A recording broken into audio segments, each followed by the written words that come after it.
Hello everybody and welcome to Tasmania. We are about to go on an epic road trip around this wild and beautiful island, so join us as we discover the best that Tasmania has to offer. Over the next 10 days, we're road tripping around Tasmania in a campervan, chasing dramatic coastlines, epic hikes, and ticking off bucket list destinations like Freycinet National Park, the Bay of Fires, and Cradle Mountain. We'll be doing a full loop of the island, travelling anti-clockwise, which is the best way to see it all. Our journey kicks off in Hobart, where we picked up our van and hit the road to the stunning Tasman Peninsula, our first stop on this epic road trip. It's absolutely stunning so far down in the Tasman region, and the first place we're going to visit is the Blowhole.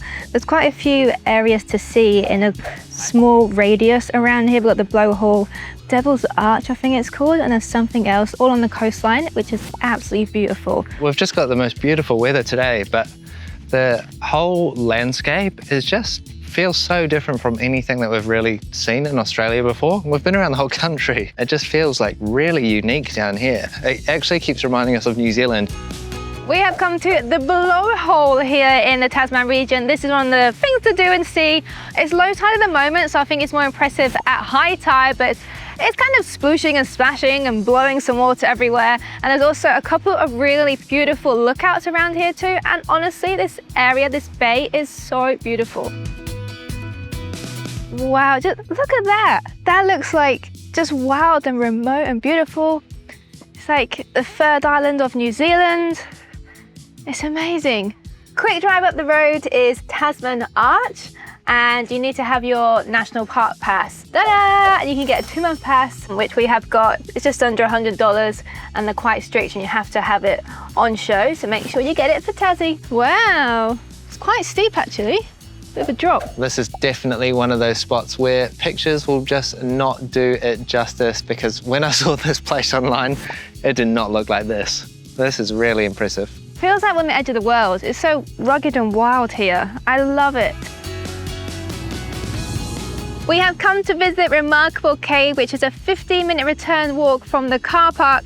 Just there, but just next to the little trailhead is this beautiful viewing platform with the most incredible view of the coastline. We just keep being blown away with how beautiful this region is of Tasmania. I mean, look at that. They have these incredible cliffs right down the far end of the coast, and it's like these big pillars. Incredible. And we have some surfers down there, and I have no idea how they got down there. So this whole area here, which we're standing under, used to be a full sea cave, but over time, the water and erosion has caused the roof of the cave to collapse, and all of the boulders were taken out, save for a couple of big boulders which are still here around the platform, and washed out to sea down this long tunnel which was the rest of the cave. And it's got a beautiful view out to the sea. Quite hard to capture it, quite hard to show you guys, but it's really cool. First picnic in the van, and we have parked up in this beautiful little spot. It's just around the corner from Remarkable Cave, where we were just a minute ago. It is wonderful. There's some rope swings in the tree. We're gonna have a little snack here, got some avocado on toast, and then we're gonna go for a play and maybe try and find somewhere to camp for the night. We are now driving back out of the Tasman Peninsula up towards the north really, but we're going to hit a few spots that we missed on the way down when we were so excited driving through. The first stop is a place called Tessellated Pavement. This is just a 10-minute return. What do you think, Shaz? It's pretty cool. It doesn't look natural. It looks completely man-made. Looks like tiles to me. It does, and the view is stunning. We've met a couple of locals doing their dog walks. Oh. This lookout gives us an amazing perspective of all the places that we went to earlier. So we can see the little harbour where we saw the jetty and the Blowhole, and you can see the whole coastline of the national park. The whole Tasman Peninsula is just incredible. There's so much interesting geological history here, and it spans back millennia. On the sign back there, it said you have to really go back 290 million years to properly understand the geological processes that have formed this amazing landscape, but we haven't got that much time, so we are going to head north, and maybe we'll come back here in the future. It's just so beautiful.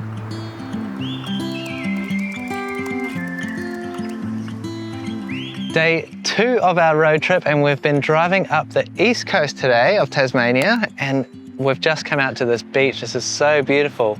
But the drive that we've been taking today was up a couple of little mountains along some beautiful riverside gorges, and we're heading on our way to Freycinet National Park. And I think we can actually see Freycinet National Park across the water here. So we're driving around this big bay and we're hopefully going to end up somewhere in there. But these beaches that we keep going past, there's some really nice little camping spots. I mean, just look at the color of the water and the sand. It's so gorgeous here. I really did not expect to find this kind of stuff just all over Tassie. Continuing our drive around the bay, and we have come to Devil's Corner, which is a really cool lookout. I think it's actually a winery, and that's something we've been passing a lot of.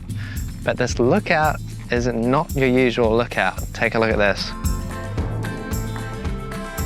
We have just pulled into the car park at Freycinet National Park, and I think I just saw a wallaby somewhere. Wow, that is so cool. There's a wallaby in the car park here, and the landscape is just incredible.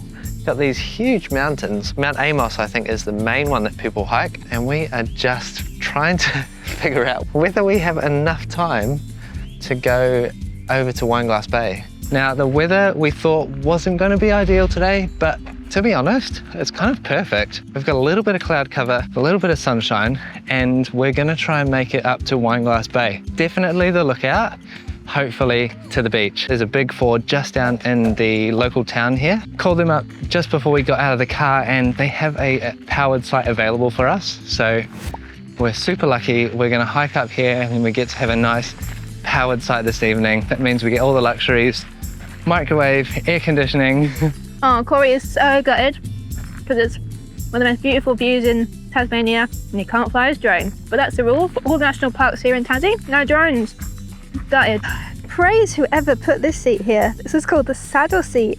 Maybe it's designed by a school or something, but absolutely perfect. They knew that this was an uphill hike and it's quite busy even though in the afternoon, and I now understand why most people only walk to the lookout. I feel like I'm on an island. This doesn't seem like it's part of the mainland at all. It feels like some, I don't know, fantasy island world. You are on an island. It's like it should be like, I don't know, like St. Lucia or something. It's incredible.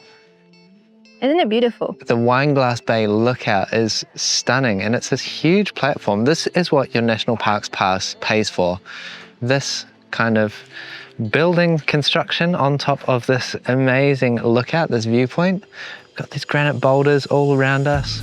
I think we're actually next to Mount Amos, and it's like a one-way circuit. So if we keep going up, there is another part of the platform up there, and it loops back around to here. But wow, what an incredible place. Always get my Polaroids.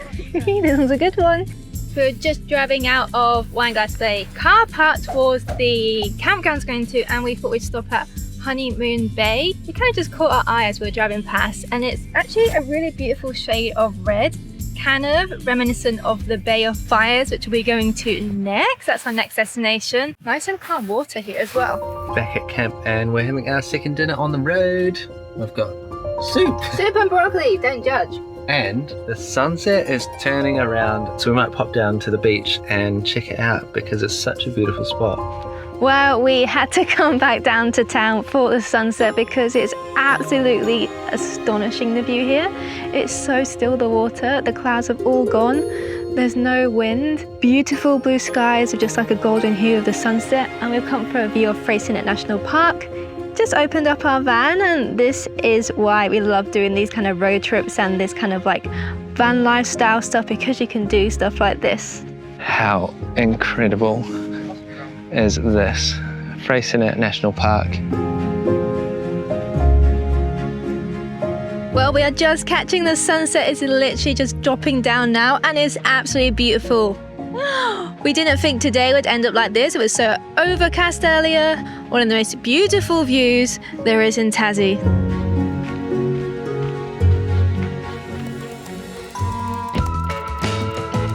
Day 3 on the road trip, and we have just left Freycinet National Park, and we're making our way up the east coast of Tassie to Bay of Fires, and we've just took a little stop into Bicheno because we saw they had a blowhole here.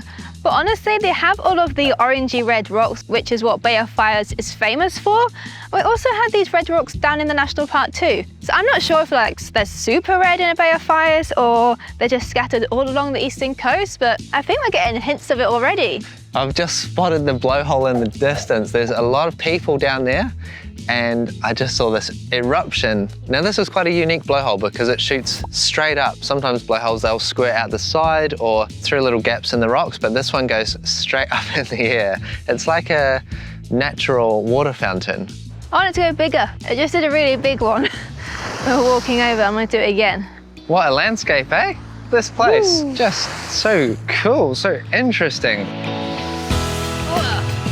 Ooh, spiky. We are slowly making our way up the east coast, and I don't think we're too far now from the Bay of Fires, but we just saw this beautiful beach and I had a little stop, so we'll go and check it out. Beautiful soft sand. There's just one other person. This feels like we've just stumbled upon like the quiet beaches in WA where it's all remote over there and no one goes. We have the beautiful mountainous green backdrop instead. We have just pulled up in Skeleton Bay, and it's like we've just gone through a portal. We came through the last little town, St. Helens, and it was like we just went through a portal into this beautiful sunshine oasis.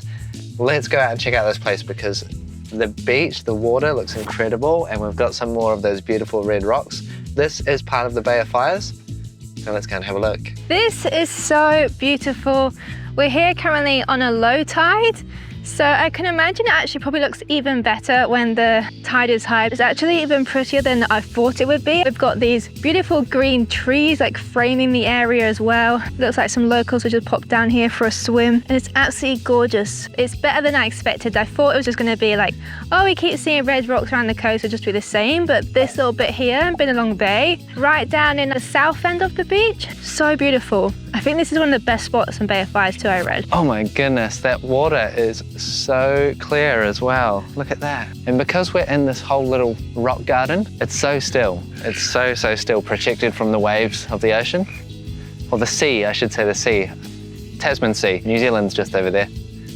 Just over there. We're actually trying to leave Skeleton Bay, but we can't. We got 20 seconds down the road. We saw another little bit which looks even more beautiful. Oh my God, we're never gonna leave. Wow, this must be the actual little beach. Wow, look at this little beach. We just came slightly down the road and found another little car park, and we just saw this view from the trees, and oh my God, it's gorgeous. We keep saying how clear the water is, and it's so blue. We have this gorgeous sand, and even though there's like houses just over there, it's not built up this area at all. It's like a small little beachside community, probably some holiday lets and stuff. But here there's just all trees. So it does feel like you're on this little sheltered, remote beach on an island. We are on an island, a big one though. I am so impressed and I'm contemplating getting my swimmers on. Come on then. We have to go swim in there. It's too beautiful not to. I've been in the water already, but I'm gonna get straight back in. It's so lovely. Beautiful afternoon here in Skeleton Bay. Come on, Shazzy, get in the water.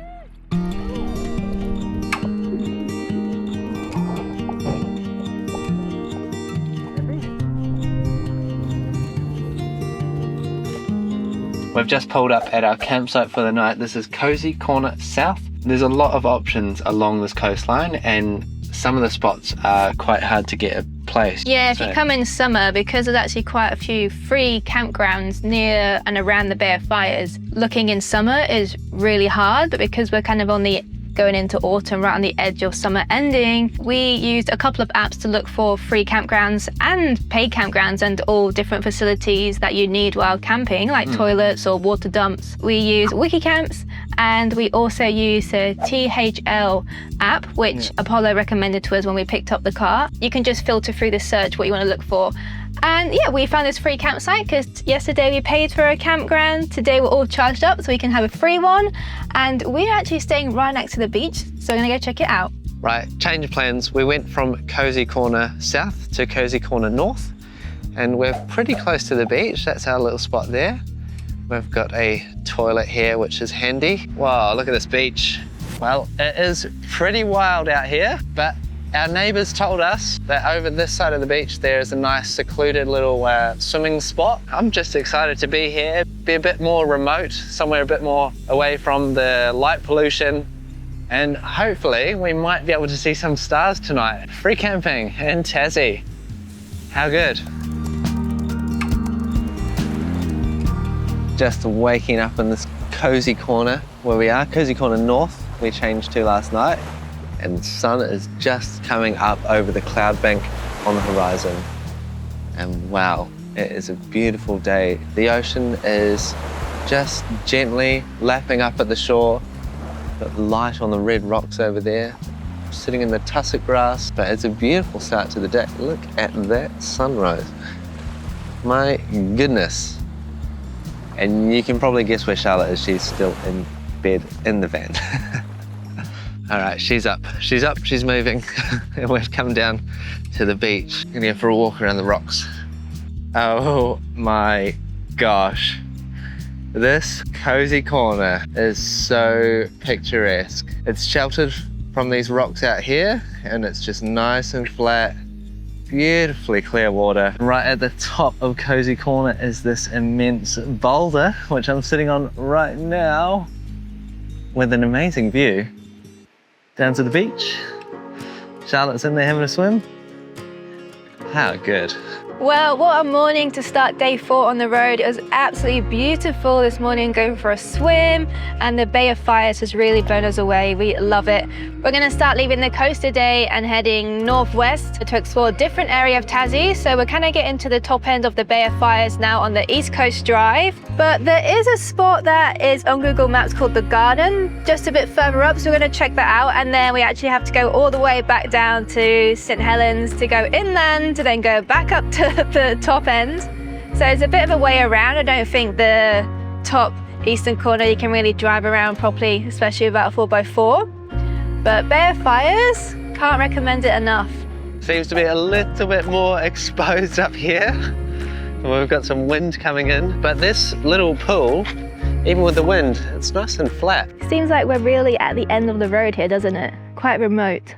The whole Bay of Fires area is quite remote, but this really feels like it. What a beautiful little beach. It's quite windy, but can you imagine when it's not so windy? Oh, you just come and spend the day here, and somebody lives there. How lucky are they? This is their doorstep. The Bay of Fires conservation area actually extends all the way up the coast. Well, that's what it says on Google Maps. All the way up there. There's probably going to be some even better spots out there. So for those explorers, those adventurers out there watching, head that way. I'm sure you'll find some goodies. Made our way back to St. Helens before we start the drive inland, and we have found the cutest cafe. I highly recommend it if you're going to drive through here. Most people will come here for coffee and go to the IGA and stock up as they're exploring this top end of Bay of Fires. This cafe is absolutely adorable though. Just got some coffees and a cake. We have just taken a quick stop in the small little town of Cornwall. Probably not much interest to many, but to me, because I'm from Cornwall in the UK, so it's quite exciting because there's loads of links in Tasmania to Cornwall. I mean, just in the place names, we have Launceston, Falmouth, we've even got the River Tamar. The pasty is supposed to be common here in Tassie, but to be honest, I'm not really finding proper Cornish pasty. But I have seen loads of place names that are taken from Cornwall, which is really nice to see a little slice of home. We have made it to Launceston, and here they have the Cataract Gorge. This is one of the top things to do in the area. There's a beautiful bushland walk around this huge gorge, and they also have free public swimming pool here, which is quite popular, I can imagine. So we're going to go check out the views, and I can see a peacock. Wow! Look at this, Jez. I didn't think we'd be doing this when we pulled up here. We got the $20 return journey. It was 15 one way, so hey, extra $5 to get the return. It's kind of she said it's more like you can spend a whole day here, but she said we're going to have an hour or so the other side. Some beautiful gardens there. Really awesome place. Wow. Look at this view. The wind's picking up. I'm trying to hold my hat. We were all the bits and bobs here, and it's very open. Nice blue pool, and that's a free pool. How cool is that? And people swimming in the lake, so we can go and have a swim in the lake, or we can go have a swim in the pool. people sunbathing. It's a beautiful day here. We're so lucky with the weather so far on this trip to Tassie. Not the best weather in Wineglass Bay, but we had the sunset. But wow, look at this. That was completely unexpected, but we've just gone across on the chairlift. There was these wallabies and also a baby little patermelon. This is a very fabulous garden. We didn't really expect that. I thought this was just like a swimming area. But this garden was planted in the 1800s by the first settlers here in Launceston. Some of the trees are massive. They wanted to create this kind of Victorian utopia, which was the era at the time. You did a good job. Yeah, they turned this, which was all like a big swampland, into these beautiful gardens. This walk is so cool, but it's just suspended on the cliffside with these steel beam girders. Good old Tassie, eh? We have just pulled up to Narawntapu National Park. It's about, what, an hour's drive out of Launceston. We're just pulling into the park and Charlotte has spotted some kangaroos. We heard this place was like the Serengeti, like you drive through and like spotting animals and stuff, and literally that's what we've done right now. We've just seen some birds, some kind of hawks flying over, kangaroos popping their heads above the fernery, and there's a really good bird hide here, so we'll go and check that out. We were lost, Baker's Beach. I don't think we're at the right place. Archer's Knob Track. So are we lost? Yeah. I said to you when we drove into the car park, it said Archer's Knob. I didn't realise it's going to be so beachy and sandy. Hope you know how to get back.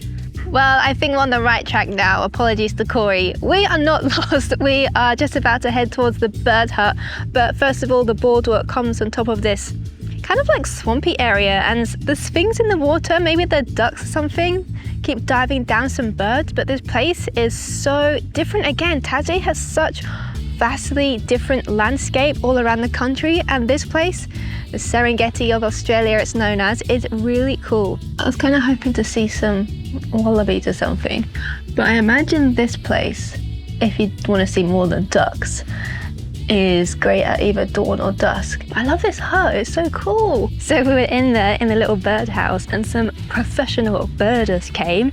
We were feeling very amateur with our lenses, and they came with lenses like this big, and they had the most epic photos. And I have to say, birding seemed very peaceful. I'm all for it.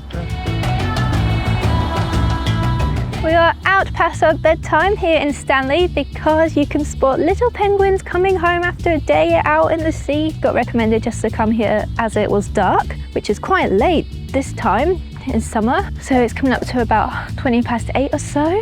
So the sun has set, it's getting dark, and they should be returning home. Fingers crossed we can see them. There's quite a few people here. It must be quite an event, I guess, for the tourists who come here who want to climb up the nut or ride the chairlift. There's this spot here, and there's also around at the harbour. You can see them there as well. But we decided to check this one because I saw on Google reviews recently there were penguins here. A couple of young penguins just peered from underneath us. We think they're babies waiting for the parents to come home.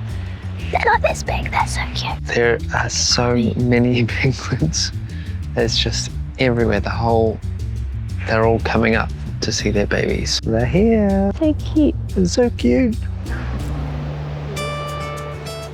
Well, we have woken up here in Stanley after an amazing evening last night seeing the little penguins, which we keep talking about. They were such a highlight. And now we have some better weather. When we arrived yesterday, it wasn't too great.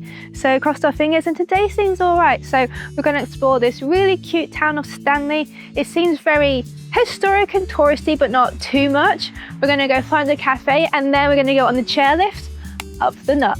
There are a few cafes around in Stanley, all seem pretty nice, but we stumbled in a place called Marley. There was a dog outside which drew me in. And we're having a shared brekkie here, beans and eggs on abo on toast, and a couple of coffees. They have organic coffee. Beautiful wide open windows with views of the oceans. Just realised I have no idea what's actually on top of the nut. We're taking the chairlift to the top, but what will we find up there? Woohoo! All right, up we go. Already we can see this awesome coastline, and that is the beach where the little penguins came up last night. So we're very close. We've just gone up the same road. If you don't want to ride the chairlift, if you're a bit scared of heights or not your thing, there is a walking path It runs directly next to the chairlift. It does look also steep, so I'm sure that's a good leg workout. But at the top, they said that it takes 45 minutes to go around the whole summit of the nut. So it's relatively flat once you get to the top of the summit of the nut. So we are going to do the 2-kilometre circuit, but there's heaps of birds up here. We've got amazing views and we're going to see everything all around. So as we're coming around to the southern side now, the wind is picking up. We've obviously got a bit of a southerly and we can see this huge stretch of beach behind us, which is actually where the highway runs as you're heading back towards the main centre of Tasmania. And we'll be driving back that way today as we head towards Cradle Mountain, but the tide is out right now. There's so much sand, it's really revealed a lot of the beach. Whoa! This is breezy. Looks down to the harbour. That cliff is so good. Very Cornwall, UK vibes here, isn't it? Yeah. There you go. 45 minutes later, and we're back. So we actually took the right lane as you come out the chairlift, like the lower one. And most people are taking this top one because once you get over this first hill, then it's kind of like downhill. We kind of went the other way and there's a lot of steps. Nothing too crazy, but if you want to avoid going uphill, probably take this path instead. But that was lovely. I'm so impressed and surprised what was on top of the nut because I had no idea. Really glad that we included Stanley in our little tour of Tassie. But now we're going to ride the chairlift back down and we're going to head to one of the highlights of Tasmania, which is Cradle Mountain. So we're about 15 minutes out from our campsite in Cradle Mountain and we've just come to a lookout on the side of the main road that goes into Cradle Mountain from the northwest, and it's a bit cold. It is chilly. Yeah. Notice the temperature drop. We saw it going down and down. Yeah, on our outdoor temperature gauge on the car. Yeah, it's at 12.5, 13 degrees now. Again, Tassie has provided us another diverse landscape to take in and wonder at. It's just different again, always different. And this landscape here is some of the last credible sightings of the now extinct Tasmanian tiger. Just in these forests just down here, beyond these little grasslands. Now there is Tasmanian devils still inhabiting the grasslands in the forest there, but unfortunately no Tasmanian tigers. That's Cradle Mountain. It looks really kind of unique and a bit scary. Rugged looking, yeah. But we're going to head off now, go to our campsite. We've got 2 nights here. We have all checked in here at Discovery Park's Cradle Mountain. It's a really cool spot actually. We have nice big open area, we have a bench and we're in nature surrounded by trees. But tomorrow we're going to do some of the bigger hikes, but what we're going to do today? Well, it's a nice afternoon. I think we should make the most of it and try and find some of the wildlife here. Wombats. Wombats, and I think there's some shorter walks that we can maybe just go and nip to and just have a little look. But this is one of, I think, 2 or 3 campsites in the area. There's not that much to choose from. No, there's plenty of hotels, accommodation, kind of like chalet style stuff. We went to electrics, we're here for a couple nights. Yeah, we want it to be a bit more comfortable. This place has good Wi-Fi and they've got mobile reception, so we've got everything we need right here.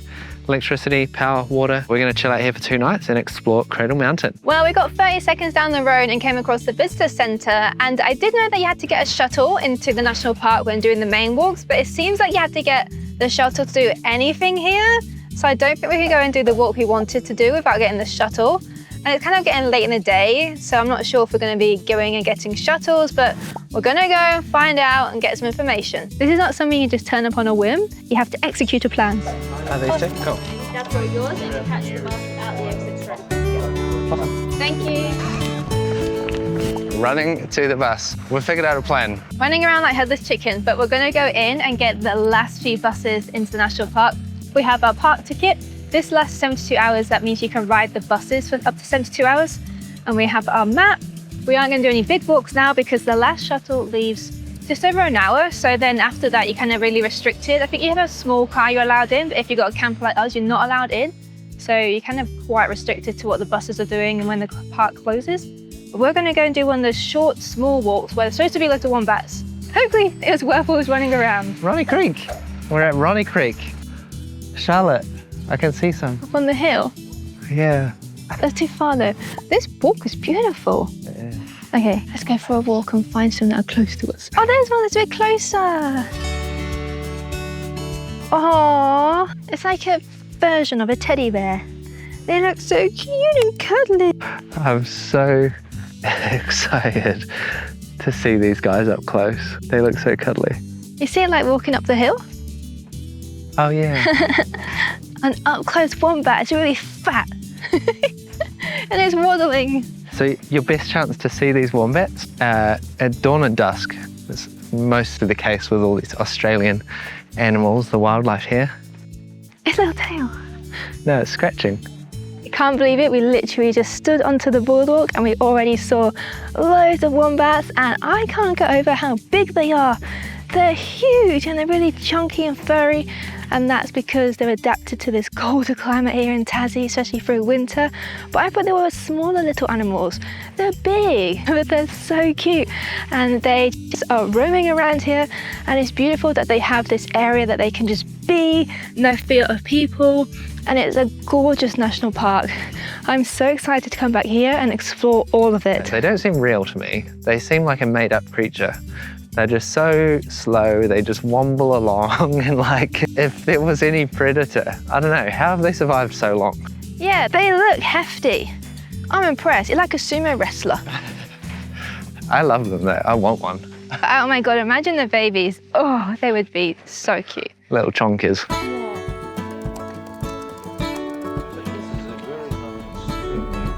We have just been dropped off by the bus at Dove Lake Circuit. This view as well, we have literally just walked onto like the trailhead, and oh my God. Look at this is the start of the walk. We've got very good conditions for hiking today. We've got a little bit of cloud, just a nice gentle breeze, and a bit of sunshine. It's like we're walking through an enchanted forest. I wasn't expecting to see much wildlife on this walk just because it is quite busy, but we've just come across a little pattern melon just off the track. Look at that for a view back there. Just views all the way. Views, views, views, views, views. I've stripped down, I'm still hot, so I'm not gonna go do any peaks today, but I think I'm gonna go carry on along here to past Lake Lilia. We've just seen a snake just off the track, and he's hiding behind a tree now. That was the first snake that we've seen in Tassie. I saw an information board when we were at Narawntapu National Park, and it said there were 3 snakes that we would see in Tassie. It's a nice spot, and you get Cradle Mountain in the distance too. At Lake Lilla, and it's like a mirror. It's so perfectly still and beautiful. So behind me up there is Marian's Lookout. That is the very popular summit lookout around here. We just met someone who said it's about an hour from here. He says there is a bit of scrambling, but he said it's not sheer drops either side, and they do provide a chain, but there isn't a clear path. It's definitely rock scrambling, and obviously a lot harder than what we've been experiencing so far. I feel like we're nearly at the top now anyway, aren't we? Corey's like, let's add this bit on, let's add this bit on. Next thing, I'll be at the summit. We certainly made the most of that, didn't we? And I'm glad we made it to the Marian's Lookout, because that was one that was on the list. Yep, didn't think I was gonna, but we did it, woohoo! And now to head back to Ronnie Creek, hopefully just in time for some wombat fun. Just such a beautiful landscape here. These alpine marshlands. Found one. Spotted one, our first wombat of the day. Guys, not only have we found a wombat, we have found a baby wombat, as if they couldn't get any cuter. There's a mama one and then a little tiny one following it. Ah, best day ever.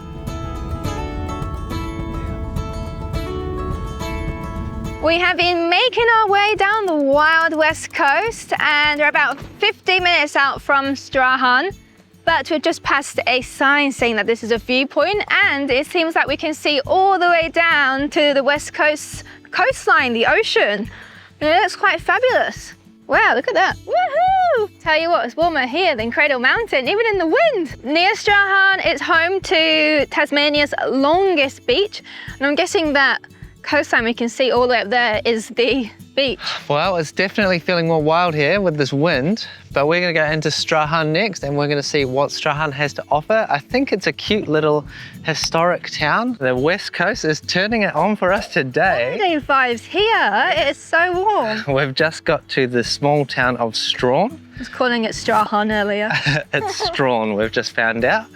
And we're going to take a little wander around the town. It is a Tuesday and we've just passed lunchtime, so hopefully still there's a little bit of activity going on in the town. This is the place which has the World Heritage Cruises, the Gordon River Cruise. Unfortunately, that leaves at 8 AM in the morning, I think. Yeah, I would have really liked to have done that, but we're just so short on time. But I've heard it's one of the top things to do here, along with the railway, which I think we may have missed too. So, yeah. I mean, I'm glad we had a full day in Cradle Mountain yesterday, but it means we've lost a day and half a day here. Yeah. So if you did want to come here and do that, I think it's a 6-hour cruise out into the open water, and then I think you go up one of the rivers as well. We're just currently down on the riverside, which... I mean, Esplanade looks lovely. Really lovely. Found a little coffee shack that seemed really cute. It was right opposite where all the cruises come in, so we may spot those if we're here long enough. Got an iced coffee because we were knackered from yesterday, and we got a little toasty just to keep us going. And then we're going to go and explore, see what we can find. So this is just a nice little 20-minute one-way walk. So 20 minutes in, 20 minutes out, and it is beautiful, lovely and shaded. The rainforest keeps us nice and cool because it's pretty hot here today, like 25, 26 degrees, which is miles different from where we were this morning, about 12 degrees in Cradle Mountain. Well, I can hear some water falling. Oh, pretty. Well, it was a solid 20-minute walk. And now 20 back. Not super impressive waterfall, but I guess it's quite nice if you're staying here. Have a little wander through the rainforest, enjoy the water and the cool breeze. About 10 minutes out of town is the longest stretch of beach in Tassie, and we're going to go and have a walk on it. It is wild. The wind and the waves are just, it's all a bit much at the moment. The beach just stretches forever. We can see amazing sea spray, mountains in the background, and then down this way it's just dunes. Sand dunes. Looks like beach access for four-wheel drives as well. Cool. Now, one of the best things to do in the West is actually just drive, because the drive here is so scenic. Going from Strahan to Queenstown and then out of Queenstown is absolutely beautiful. The mountain range is stunning, and I'm sure if you were here in a different season, it would be snow-capped mountains, which just look so beautiful. But we have these windy roads or like these long distance shots with mountains in the background, and it's just so scenic. We keep saying that it looks like Canada or something like that. Looks like the Rockies up there. Yeah, like the Rockies. I don't know. Again, Tasmania with your diverse landscape is just incredible. Right now, we are on our way to Mount Wellington, and Mount Wellington's supposed to have a fabulous view over the city. Actually, it takes about half an hour to reach the summit from down in the CBD in the town by the wharf. But it's a nice drive all through the bush and the trees, and we're just slowly climbing the mountain because it really dominates the Hobart kind of skyline. You just see it, it's just there overlooking the city. So it's going to be really cool to go up there. This little walkway is only 200 meters from the car park. It's called the Pinnacle Walk, and it goes to the true summit here. I'm guessing it's called the Pinnacle Walk because of all these little mini pinnacles. There's some up there by the summit as well. Woohoo! I'm on the summit. Get in. Oh wow, look, there's a whole boardwalk down here. This place just keeps surprising us. Wow! So the shelter is super nice and warm and toasty in there. There's obviously no wind inside, and it's kind of like a little greenhouse. But we're taking a walk along the boardwalk now, and we're going to see where it leads.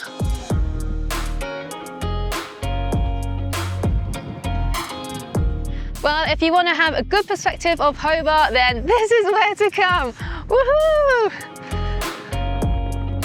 Back down to sea level now, and we're going to take a walk around the Royal Tasman Botanic Gardens. And right now we're in the lily pond section, where they have a beautiful, nice little white picket bridge that looks really, really picturesque. And they have ducks in the pond. And it's just a beautiful garden here in Hobart City.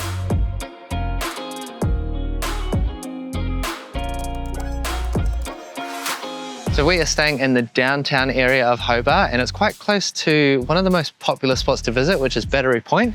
And this area is the original settlement of Hobart. So obviously lots of history. It must have like the oldest buildings around here. So if you want to go to Mona, which is one of the top things to do in Hobart, it's the Museum of Old and New Art. You can get the ferries. It's a 30-minute journey that takes you up to the museum. We were thinking about going, but It's actually quite pricey. The ferry return is about $30, and then to go into the museum, I think was from $39 per person. So it would have been like $100, $120 just to go to the museum. Most museums are free. I mean, it did look really cool to be fair. So I don't know, very expensive ticket to a museum. This is home to where they do the famous Salamanca markets every Saturday. It's one of the top things to do in Hobart. We unfortunately aren't here on the weekend, but we hear all about the Salamanca markets. They are huge. So if you're here on a weekend, that's definitely something to add to your itinerary. So pleasantly surprised by Hobart, because I didn't really know what to expect here, and I've just had a great day. We've had great weather, beautiful sights, good food, nice coffee. Loved it. So thank you guys for watching, and hit that subscribe button, and we'll see you soon. Bye.